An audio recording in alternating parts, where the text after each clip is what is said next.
Eu comecei a receber jovens expulsos de casa no final de 2015 e acabei postando numa rede social, viralizou e eu recebi 50 pedidos em 2 dias. E aí ficou na minha cabeça que a gente precisava organizar alguma coisa para atender essa demanda que o Estado não conseguia. E aí, no final de 2016, comecei a fazer um financiamento coletivo para alugar uma casa aqui no centro de São Paulo. E assim começou a Casa 1. Então, a ideia de estar na região central é pela questão de mobilidade, né? Então, a gente conseguir espaços de convivência, atividades, mobilidade urbana, espaços de socialização, em especial para as pessoas LGBTs.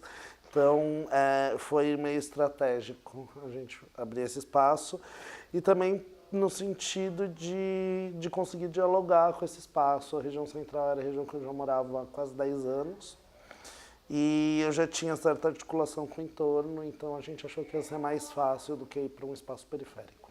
Mas a gente entende como essa região uma região mais apta a atender muitas demandas. Então, quando você pensa, por exemplo, em população trans, vão ser aqui que vão ter os ambulatórios especializados em atendimento de população trans, aqui que a gente vai ter os centros de cidadania. Hoje já temos centros espalhados por 4 regiões, ainda falta bastante, mas ainda assim o central acaba sendo o que atende uma maior parte da população, o próprio Hospital das Clínicas. No ano passado, a inauguração foi no dia do meu aniversário, 25 de janeiro, e foi na minha rua, então eu fui conhecer e até agora estou aqui.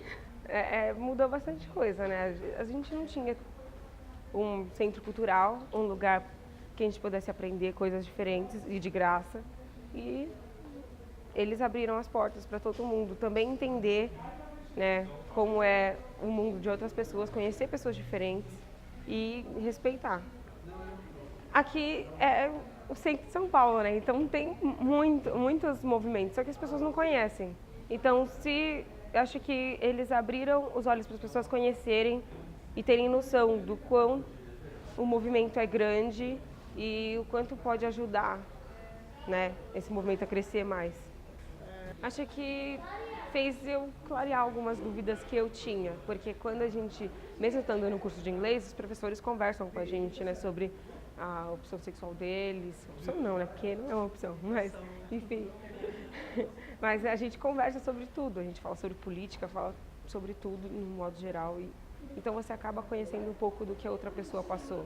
E conhecendo isso, você tem uma visão melhor do mundo.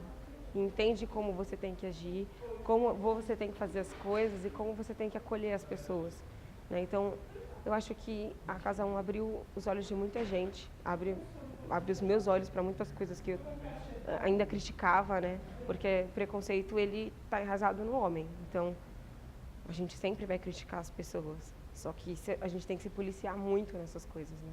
No começo do ano, quando a casa abriu, eles divulgaram as programações culturais. Eu vi as postagens no Facebook, alguns amigos também que já estavam frequentando desde a inauguração comentavam comigo, aí eu passei a frequentar também as oficinas e os projetos todos.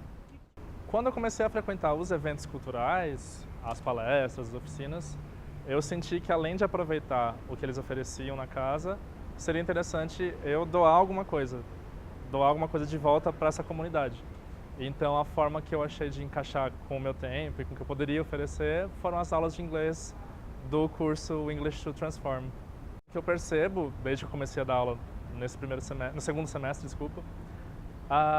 foi mais gente do bairro no entorno, observando, participando, acho que reconhecendo a presença dessas pessoas, as que frequentam a casa e as que moram na casa. Então, o que eu percebi foi, de repente, uma sinergia maior das pessoas em volta com tudo que está acontecendo aqui e que eles promovem. Não adiantava a gente pensar numa casa, numa república de acolhida, que está ali fechada em si mesma, né? Onde as pessoas vão ter aquele espaço de segurança, mas vai ser único e exclusivamente aquele espaço, aquela casa, aquele prédio. a gente precisava que fosse um entorno seguro, que fosse um espaço. Então a gente até fala bastante. Não adianta nada a gente ter uma pessoa trans que vai ter todo o respeito e todas as questões de nome social, entendimento do próprio corpo e das vivências, e ela atravessar a rua para ir no mercado e sofrer transfobia, né? Então a gente precisava ter esse trabalho de diálogo com o entorno, era essencial.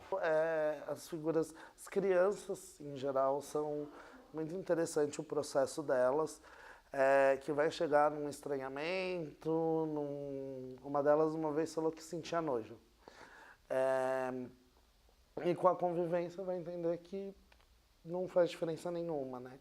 Então a gente tem articulado e algumas outras figuras do bairro também, comerciantes, próprios moradores do entorno, a gente tem tido bastante sucesso. Ainda que difícil, porque a gente não é só LGBT, né? A gente é um grupo de pessoas LGBTs de corpos muito dissidentes, né? Então a maioria dos moradores da casa são pessoas negras, a gente tem uma galera com baixo grau de escolaridade, então são corpos que reunidos chamam muita atenção e que geram um desconforto, né? O corpo trans já gera desconforto, o corpo trans negro gera mais desconforto ainda. Mas ainda assim tem sido um processo.